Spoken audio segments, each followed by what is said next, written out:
Caroline, you should tell them about the newest thing that Bloody Happy Hour is doing. A Patreon. It's a Patreon. What is that? That means you're basically like a VIP member, and there's 2 different levels that you can, subscribe to, and you get some perks. You maybe get like merch a little earlier. You get exclusive merch. You could get first dibs on signing up for a live show. You get episodes with no commercials. You get our video because our video is no longer available on YouTube. It is only on Patreon. And the most important to me is you get videos of our live shows. So if you are far away and you couldn't make our last live show, it will be on the website. We're going to record this future live show. It's going to be on Patreon, but also bonus episodes each month. You guys tell us all the time you want more episodes. This is a way for you to get more episodes. So you're going to get our basic Tuesday, Thursdays that we always put out, right? But if you're on a Patreon, you're VIP, you're going to get more. I can't wait to talk about in detail some more stories because I always have a lot of details I want to go to. I can law-splain. I might read a book. They just unsubscribed. This is also going to be the exclusive place that Dirty Chat is going to go to. So if that is breaking some of your hearts, just go ahead and subscribe now. In order to hear the full content, it's going to be Patreon. Where do they go again? Patreon.com/Bloody Happy Hour. Don't forget to stay aware, stay alive, and always be DTF. This is a Rogue Media Network podcast.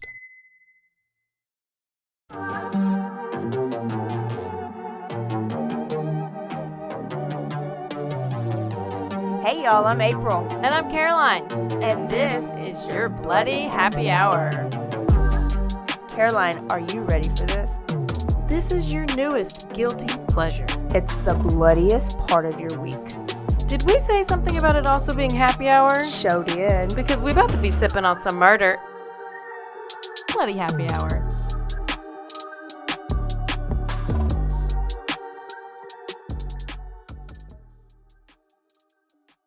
Hey y'all, this is April. And this is Caroline. And what is this podcast called, lady? Do I diddy dum diddy do? Are we talking about the diddler? Did I diddle you or did I diddle him? Wait, what? This is our Quickie episode. And, in our Quickie episode, we talk about what's happening in the news. And there's some stuff. And there's a little something that popped off recently in the past few days. So it was kind of a big deal. Can we just say Cat Williams predicted the future? Did we not call this? I mean, we listened to it. We heard about. We told the people. He told the people, and then we told the people. They're calling Cat Williams now Prophet Cat Williams. He is a prophet. Prophet Cat Williams. So everything he is saying. I wonder if he just knew, and he maybe tipped him off, and then he pretended. He's like. Well, what I think is Hollywood knows. Cat Williams was just bold enough to really come out and say it on a how did he platform. know? Okay, when was that podcast? Do we know? I don't remember when it was. But I mean, I think it was anyway, because Cassie's P. Diddy's ex-girlfriend or whatever she was. She came out with her civil lawsuit November 2023. Okay. So I don't remember. It was before that. Cat Williams. Okay. Yeah. Okay. Well, then that. Cat Williams said his, and then shit just started hitting the fan. Okay, because I didn't know if she came out with the lawsuit, and then Cat Williams had the interview with Sharp or Club Shay Shay, and then he kind of was like, "Oh yeah, now it's all coming out ever since she did that." But maybe he knew because she was planning on writing a book and all these things, but. Cat Williams be right. All the So things. what is going on? I see it, but I don't know details. Okay, so I'm not gonna read you the 14-page indictment. Please don't. But I'm gonna kind of do a lot of the details of it. So okay. So instead of going from a bunch of different cases, we're focusing on this one this week because it's that big of a deal and it's that like intense and there's that many things. There's that many layers to it. I will tell you though that.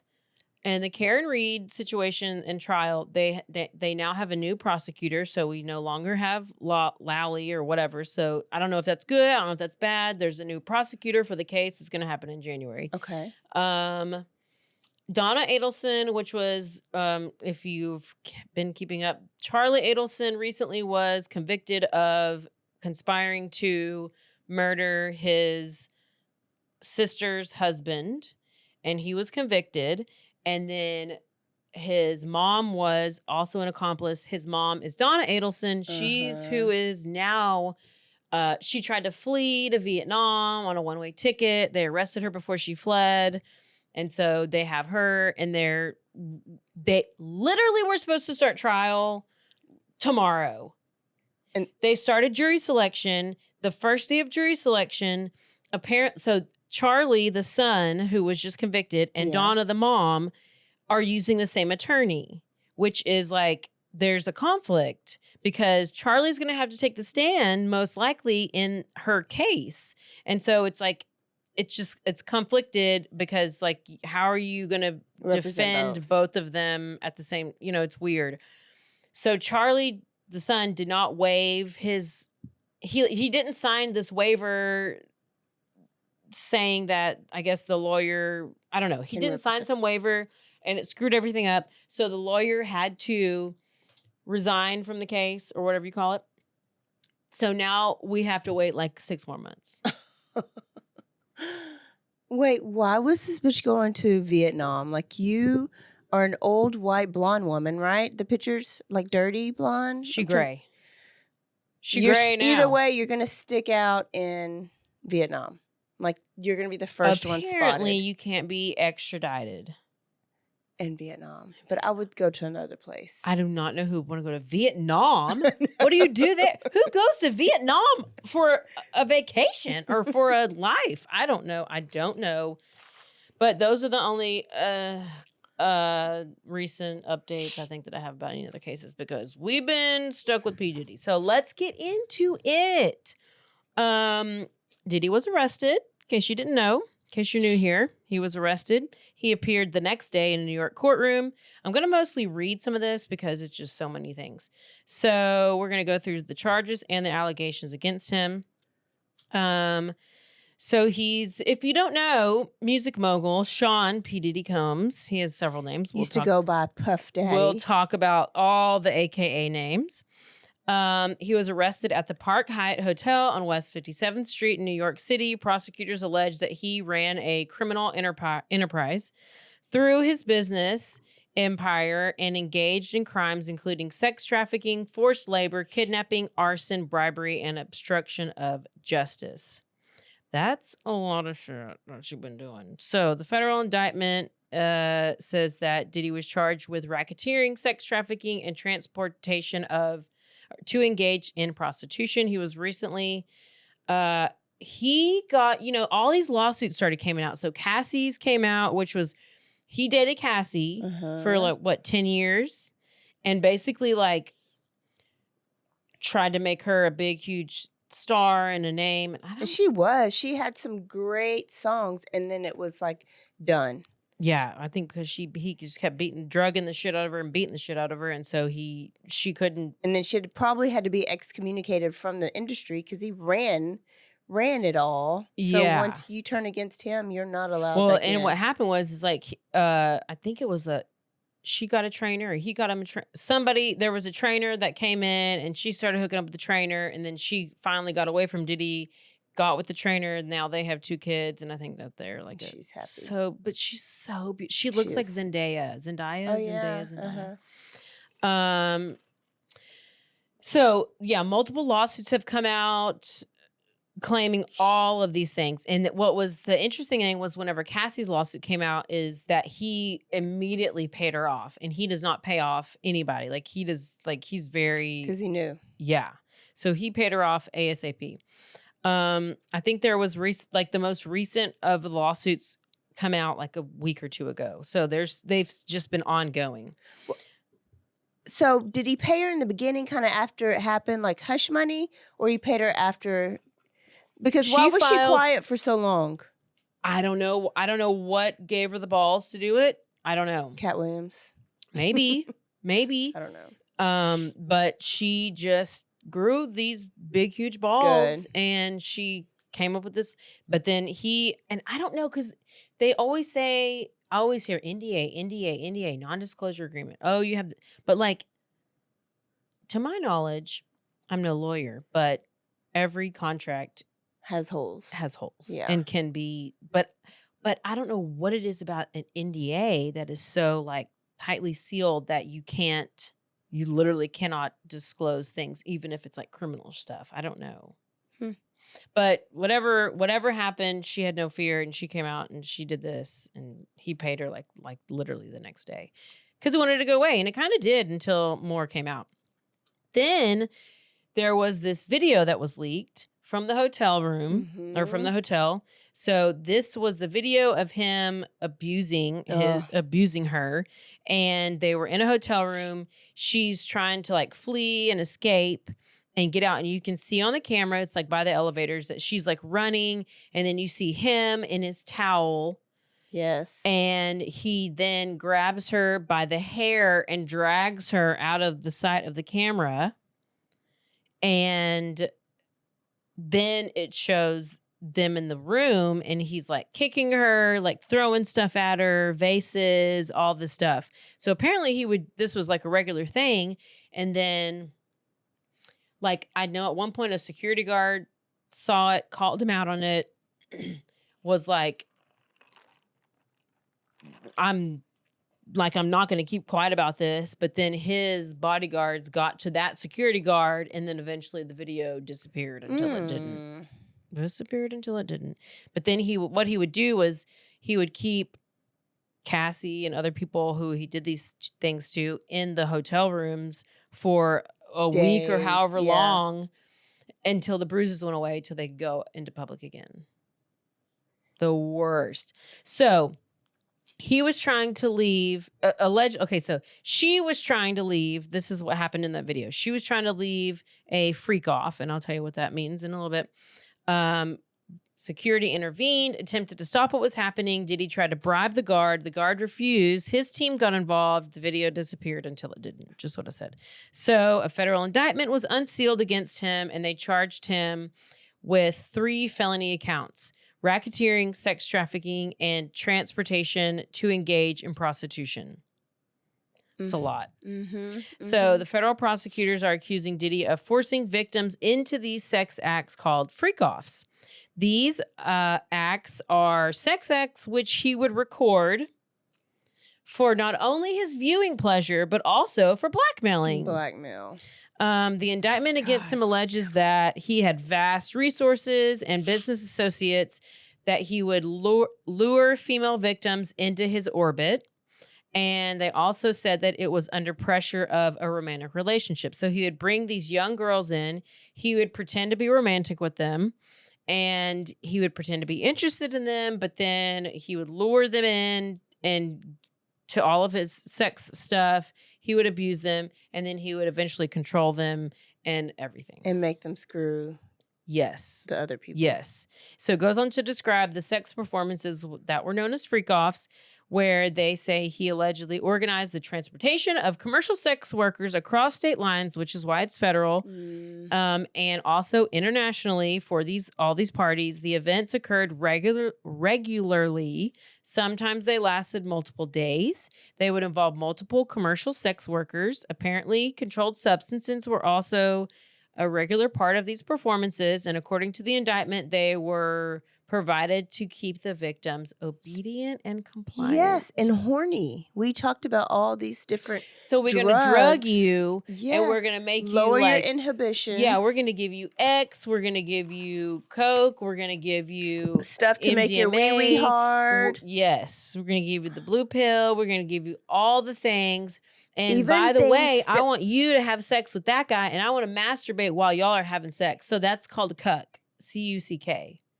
Cuck. It's called a cuck. Whenever you're the dude and you're watching another dude and another girl, F-U-C-K, that's cuck. Cuckold. Look it up. And that's just what it's called. I'm gonna teach y'all all the things. You know how many times I've listened to this stuff? It's so bad.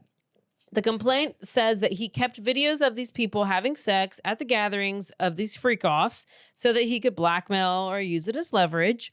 Prosecutors say that he required all sorts of things that, let's see, he required these he would provide the people with IV fluids. Oh, the next day. The next day, because like you've had all the sex, you're drained, you're exhausted, you have all these drugs.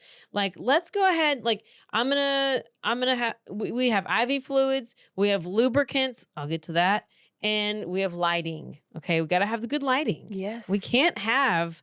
I mean, he set a dark room. He had it all planned out. So during these parties, he's alleged to have subjected the victims to physical, emotional, and verbal abuse. The indictment claims that the victims of his abuse were threatened with a loss of income or even livelihood, because a lot of people are like, what do you mean? Just now starting. Yeah, they're like, what? Well, no, they're like, what do you mean these people were forced to do this? Obviously, they knew what they were getting into. No, because it's like, how can you be forced to go there? Well, first of all, you're threatening you and blackmailing you. Well, no, first you're going to a P. Diddy party thinking you've made it. Yeah. Right? Thinking you've made it. Oh, I'm going to P. Diddy. You know who's there? Beyonce, Jay-Z. Like, especially if you're just now getting into the business, you're calling up Big Mama, you're calling up your friends, you'll be like, I'm going to P. Diddy's party. You feel like you've made it. Mm-hmm. Then here's free drink. Here's booty everywhere. Here is the best party you've ever been to. So you relax because you feel like you've made it. Yeah, then you get drugged. Or you choose to take a drug because you're drunk enough to. And then inhibitions get lowered. And if you're not I don't know what I would do if I ever took X, right? If I'm not an X user and the first time I take it, there's no telling what I'm going to do. And I've been drinking. Ain't no telling. And there's this great place. I think that's when their inhibitions are at the lowest. Then they engage in these things that feels probably right at the time or great at the time. And the next morning, they're like, what the hell did I do? They don't even remember. And Hell no, because they've been drugged. Push play. This is what you did. And you're like, oh. And then you're like, well, then you feel like it's your fault because you got into yourself in that situation. No. GBG. What's the drug? Just the drug.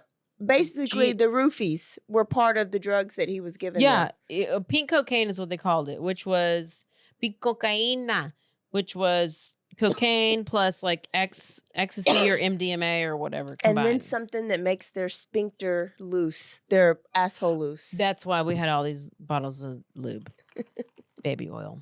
I'll tell you about that. So he would threaten them with a loss of income or livelihood if they resisted in doing the parties. So then he'd be like, you want to get paid, bitch? Then you'll come over here and you're going to fuck this guy and I'm going to watch you. Oh, you're talking about the hoes. Yeah. Like he would threaten them with like, yeah, you're making money. Mm-hmm. But you want to keep making money? This is what you're gonna do. I was thinking like this is how like it's he got Usher both. And Mary J. I mean, yeah. I don't know what to say Mary J. But like all these people, Bieber. Yeah, Bieber. This is how he got them on video, and that's why they probably can't say. Well, I mean, they might now. I don't know. So he would he used force to cause victims to engage in extended sex acts with male commercial sex workers, which he arranged, directed, and masturbated to during the sex acts as they were taking place, and that he often electronically recorded. Yeah, so he real gross. Charges against him also alleged he threatened and coerced women and others around him to fulfill his sexual desires, and prosecutors said that this went on for years.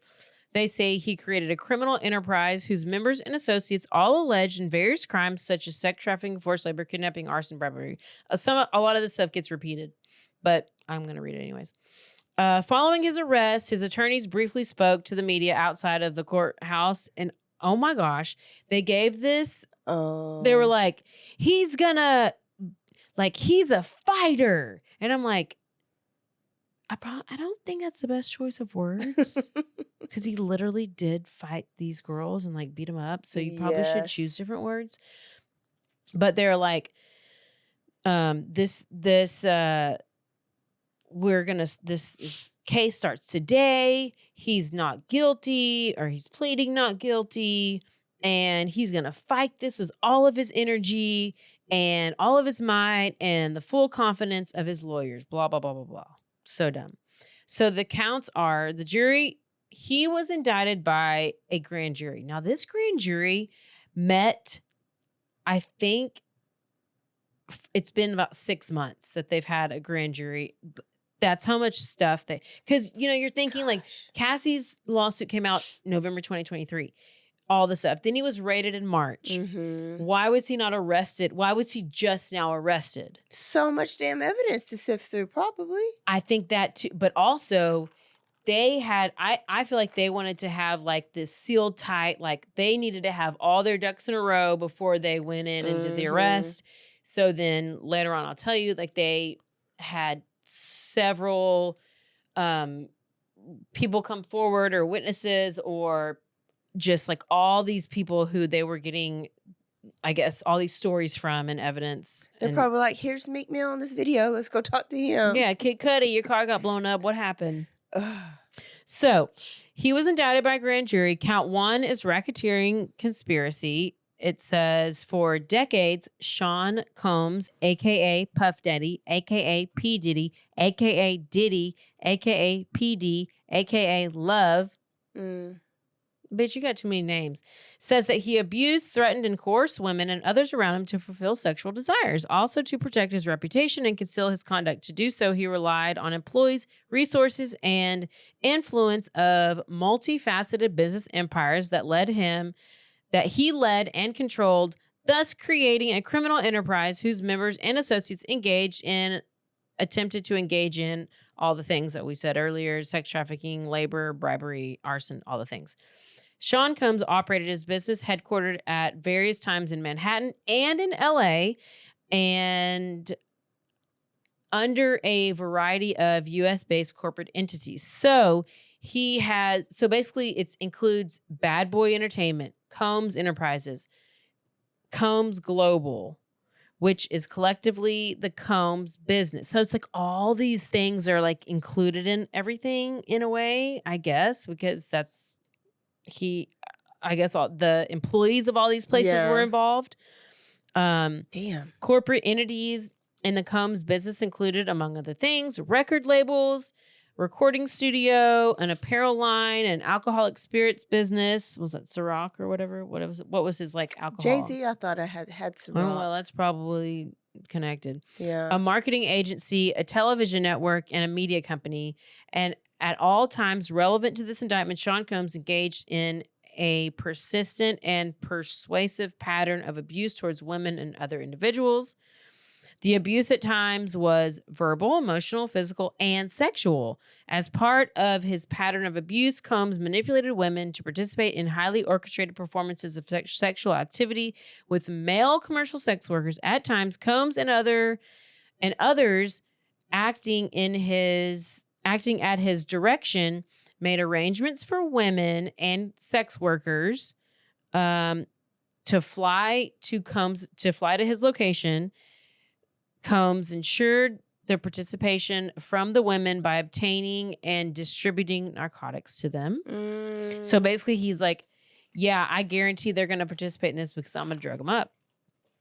Controlling their careers, leveraging his financial support and threatening to cut them off at the same time, also using intimidation and violence. Gosh. So, like, you're fucking screwed. Here's Like, the reality is they would probably have done it on their own. Like, if you're just going to grab women off the streets and say, beautiful women or strippers or whatever, and say, come work this party for me, P. Diddy party, they would probably just have done it on their own. Would have, yeah. But he's a voyeur, so he wants to set it up. He wants to watch it. He wants to control it. What a gross. Disgust and disgust. So physical abuse by Combs was reoccurring, widely known, numerous occasions from about 2009, continuing for years. He assaulted women by striking, punching, dragging, throwing objects at and kicking them. The assaults at times were witnessed by others and included one instance at a Los Angeles hotel around March 2016, which was captured on video, which is the one that was of Cassie. Yeah. Where Combs kicked, dragged, and threw a vase at a woman, Cassie, as she attempted to leave. That's the Cassie video we talked about. When a member of the hotel security staff intervened, Combs attempted to bribe the staff member to ensure silence. Combs's violence was not limited to these women. It extended to his employees, witnesses to his abuse, and others. So he was intimidating everybody, not just the people he was abusing. People who went, he knew people were seeing it. He knew it was on video, but he's like, I got all this money, I got all this power. What you gonna do? Damn. These employees, including security staff, household staff, personal assistants, high-ranking supervisors, and other close associates, acted as Combs' inner circle, and their conduct was facilitated and assisted by Combs' control of the Combs business. Around 2008, through now, which was the filing of the indictment, Combs and other known people were members of this criminal organization known as Combs Enterprise.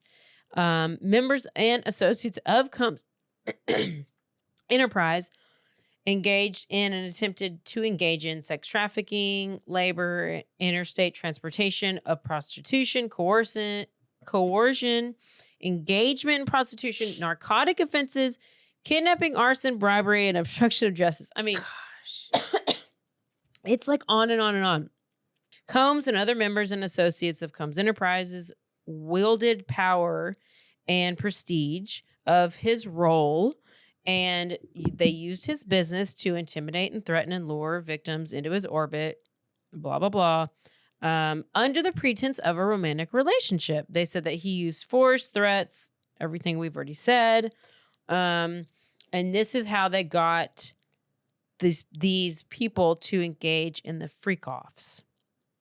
Freak-offs were elaborate. They were very produced. They were sex performances that he arranged, directed, and masturbated to during and often recorded. And when he was arranging the freak-offs, he used the assistance of some other his employees, basically. He transported and caused to be transported, whatever. He transported the sex workers, so that's like the trafficking part. And sometimes he would do them over state lines, internationally. That's why it's federal. So these are all the trafficking things. The freak-offs occurred regularly. They lasted multiple days. They involved sex workers. During the freak-offs, they would be taking drugs, unbeknownst to the victim. So apparently they were drugged and they didn't know it some of the time. So they drugged them. He kept the videos he filmed of the victims while they're doing their sex acts. And then afterwards, that's when he would provide them with their IVs. Because he's like, oh, yeah, what happened? You was real drunk. Let me hydrate you. You know what? Let's do this. Let's do this IV. Drink some of this alkaline water. Yeah, take this alkaline and let me replenish yourself. Because, I mean, you obviously have some better. I don't know why you've been physically exerted. Like, did you run a marathon? Yeah. Did you just get abused? Or, like, what happened? Well, meanwhile, their asshole's bleeding and they don't know why. Mm-hmm. So next, members and associates of this enterprise, including high-ranking supervisors, security staff, household staff, personal assistants, and other employees facilitated these freak-offs. They booked the hotel rooms. They stocked the rooms full of all the freak-off supplies, including controlled substances, baby oil, lubricant, extra linens, and lighting, cleaning the hotel rooms after the freak-offs to try to mitigate any room damage, arranging for travel for the victims. So for it wasn't even at commercial his house? Huh? It wasn't even at his house? Nope. I mean, I'm sure some of it was, but this is a lot of it. A lot of the times, I guess they maybe were traveling. I don't know. Wow. But he has all these houses, so I don't know why you had to go to the hotel. But it says hotel rooms. And he would try to mitigate the damage and Then he would be resupplied, and they would delivering large sums of cash to Combs to pay the sex workers and scheduling IV. So, I mean, he was just... Wow. Around March 2024. That's a lot of logistics. It's a lot of logistics. You got a lot of hands. So then during the search of his Miami, Florida, and LA home, law enforcement seized various freak-off supplies, including narcotics and more than 1,000 bottles of baby oil. I heard there was a ton of dildos. Was that just I'm sure Twitter memes? Like, could have 700 been dildos in his house. It could have been because it's not in the indictment, but gosh, 1,000 bottles of lubricant. Oh my! Like, that's gonna make to have that much lube. That means that they're not sliding on their own. So you are forcing some stuff. You're doing stuff when folks are asleep, are not totally aware, not totally into it. It goes on to say that Combs subjected victims to physical, emotional, verbal abuse to engage in these freak-offs. He was in control of them. He was violent with them. He promised them career opportunities. He granted and threatened to withhold financial support. He was saying he was going to track where they were. He would dictate the victim. Oh, he would tell them what to wear. Like, that's what he did with Cassie. He's like, you can't wear this. You got to wear this. He's monitoring the medical records. He's controlling their housing. He's supplying them with the controlled stuff. I mean, he's literally running their life. And like, you get to the point to where, I mean, I'm like, okay, how do you get in that situation? Like, obviously, it's like, you think as a regular person, like, just go away. But you can't, because like, that's your livelihood. Yeah. You thought you were going into this industry and you were going to like make it. You're going to be like a singer. Yeah. And then you're like, oh, well, yeah, I'll come to a party. And then you like get fucking drugged and raped. And then he's like, don't say anything or you're not going to get this paycheck. You need this paycheck. You need this to be, if you want to get somewhere and be somebody, you need this. So don't say anything. So shut up. Somebody came out and said, I think it was, I forgot what he played. He played and some people Big aren't Mama's strong House. enough as others, and they do. They're like, oh my God, you're right. But I mean, it's just like, I don't know. I think it's just very hard to. Oh, it's human trafficking. It's another form, because he thinks it's not as bad because he is paying them and they're living a great life and he's helping them with their dreams. But there's like Denzel Washington was telling one of the younger actors that was coming in. He was on Big Mama's House with Martin, and I can't think of his name. I think his first name was Brandon. But he said his first Diddy party that Denzel was there, right? Because they would start off like a great party. Yeah. Innocent party. Not the freak-offs, but just like a party. And so Denzel told him, you better leave before the devil gets here. And that was that's what Denzel would always tell all these new people. So Denzel would go, he wouldn't drink, he would leave before the devil got there, which is basically when Diddy when the them lights came on, the sun yeah. went down, the lights came on, and the prostitutes started running probably. So it's like there was a great vanilla part of his parties where everybody who maybe didn't engage in that would go to. They just knew to leave. So it depends on your personality. Are you going to be the person that's going to leave before the sun goes down? Or are you going to be the one grabbing the drinks because they're free and they taste amazing, not knowing that they got GHB in them? Yeah. And Denzel, he was also the one that was there for Will Smith when he got the slap. Yeah. Or when he did the slap. Yeah. I love some Denzel. Oh, internet's down. So during and separate from the freak offs comes hit, kicked. Yeah, we already said all that. But okay, so a lot of the times they had the people who he was physically abusing, the injuries took days or weeks to heal. He threatened the victims with their careers and livelihoods, including resisting. He was like, if you resist and you don't want to participate in these freak offs, you're done. You're cut off. You have no job security, and you're basically fired. Yeah. So you have to like do this, or you're not going to be able to like be in this industry anymore. And like, yeah, you can go, but then what do you do? Which there's a list of, not maybe a lot of lists, but a lot of people that have come out that you would hear their names back then. Like Mace and Puff Daddy came out together. Mace decided this was not part of his, like this was not going to be his career. And he joined Jesus or whatever, right? Because it was either I'm going to hang out with Puff Daddy and do stuff like this, or I'm going to not be in the Hollywood industry and I'm going to go to church or do whatever. But there's a list of like maybe one-hit wonders that he cut off. Oh, yeah. That now they're like, whatever happened to blank? So, yeah. And they were one of the ones that were like, I'm not going to be a part of this. And so their career ended. Stop sign. That is facts. So Combs also used sensitive, embarrassing, and incriminating recordings that he made during the freak-offs to use as collateral to ensure the continued obedience and silence of his victims. Members and associates of Combs Enterprise, including Combs security personnel, at times carried firearms. So on one or more occasions, Combs carried a brandished firearm to intimidate and threaten others, including victims who witnessed the abuse. Around March 2024, during searches of his residence in Miami, Florida, and LA, law enforcement seized firearms, ammunition, including 3 AR-15s with defaced serial numbers, as well as magazine. So, This is how you know he's a devil. He brought his son and his kids like yeah, in oh on yeah, it.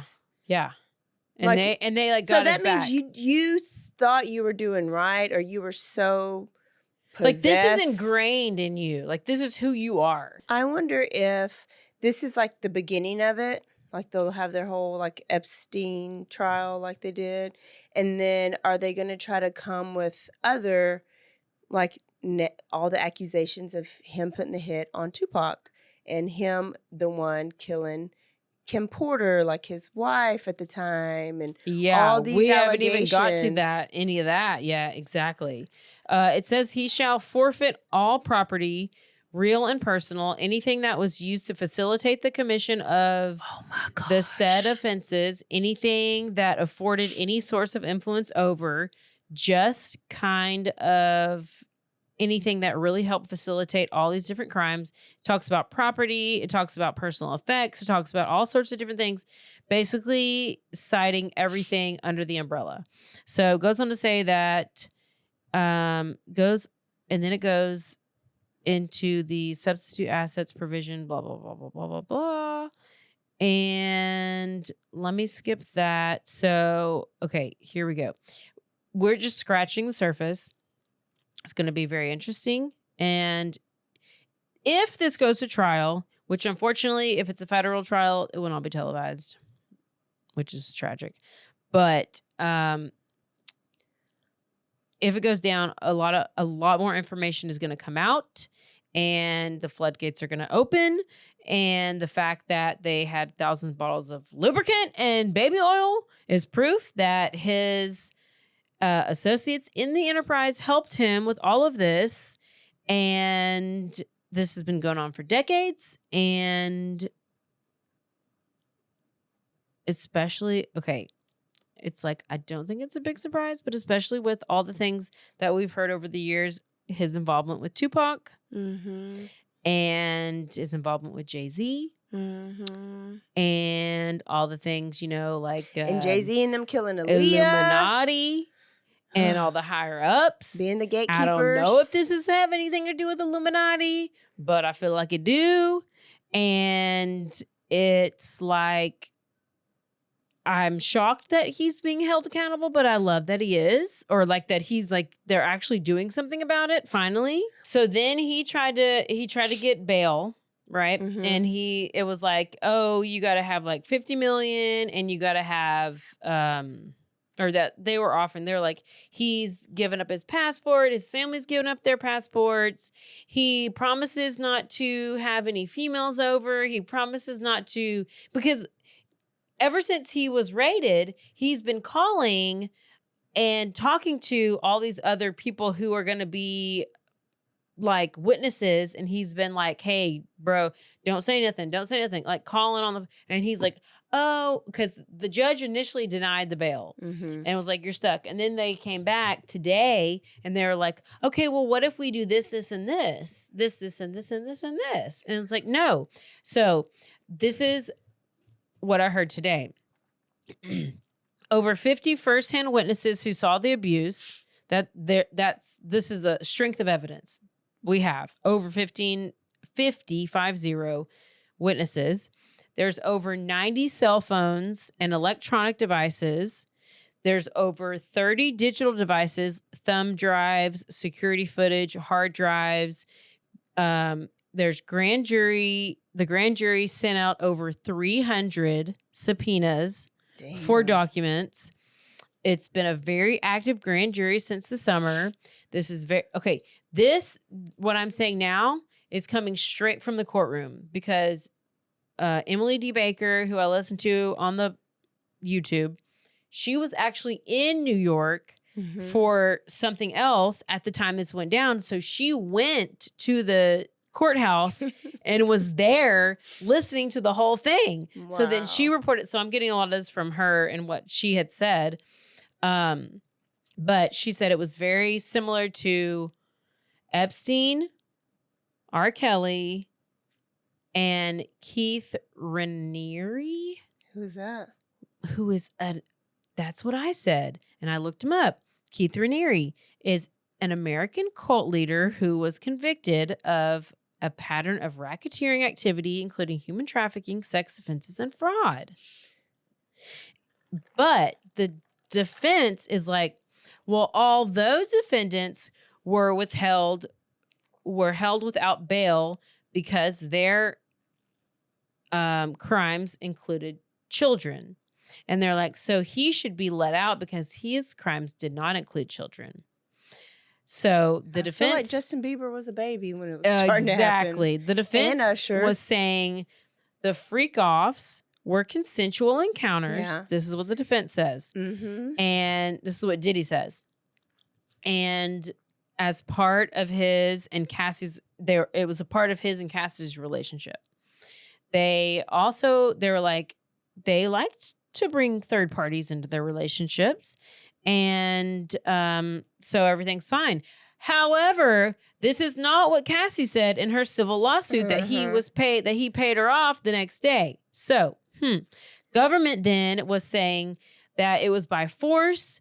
And when they detained him this week, when they got him this week, they still found that pink powder in his hotel room when they arrested him. Meaning, so he's still doing it. Yes. So he still has obviously an issue with narcotics, and he's still doing something because that's the pink cocaine that everybody's been talking about, the MDMA and the coke. So the government says we know that Diddy lies to cover up things because whenever the video of Cassie of him like dragging her through the hotel room came out. He denied it, or I think he denied all of it before. Then the video comes out, and it's like, well, that's obviously you, and that's obviously. So they know they can't trust him. Yeah. So you can say this, this, and this, but now, so then this is all what's happening in the courtroom. They're like, yeah, we can't trust you because you obviously said that this didn't happen. Then video comes out saying it did happen. So you're lying. You've been lying. What makes you, why should we believe that you are no longer lying? Because you are lying. And he tried to do all these things. He tried to sell he handed over his passports. He's trying to sell his plane. He sold off his Miami home. He listed his California home for over $60 million. God. So he's trying to do all these things to like get out. And they're like, oh, just let him out and let him just stay at his house. Freeze his assets. Like, when is that coming? I did, because I was looking up and I was like, is his mom still alive? Like, she is. And she just had a heart attack. Like, has she just been hospitalized.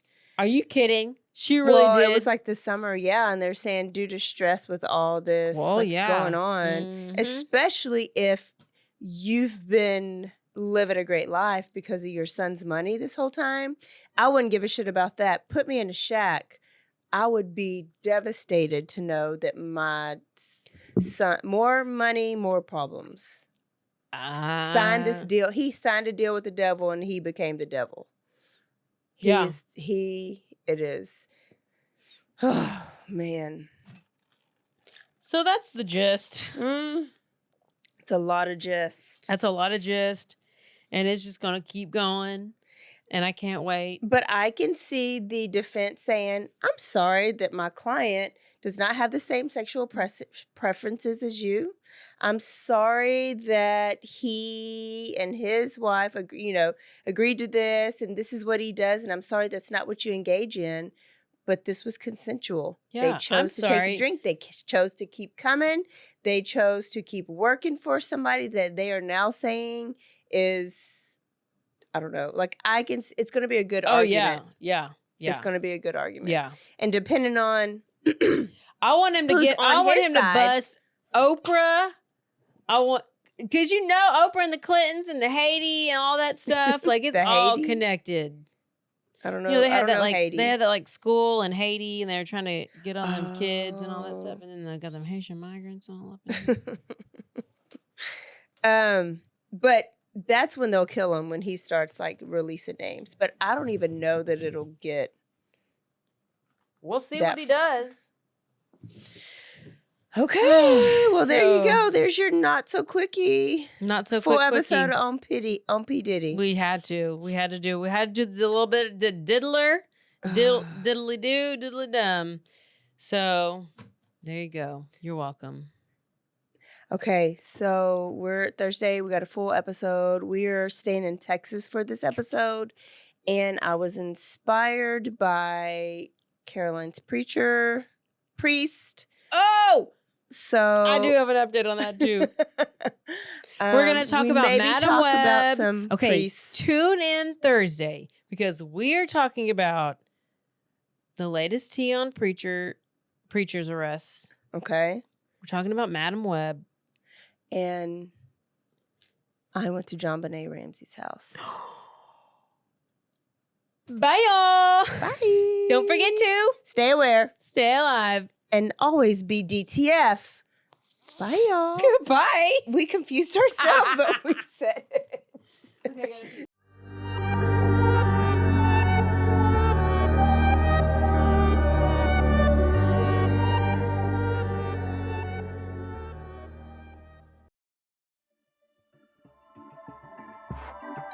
This has been a Rogue Media Network production.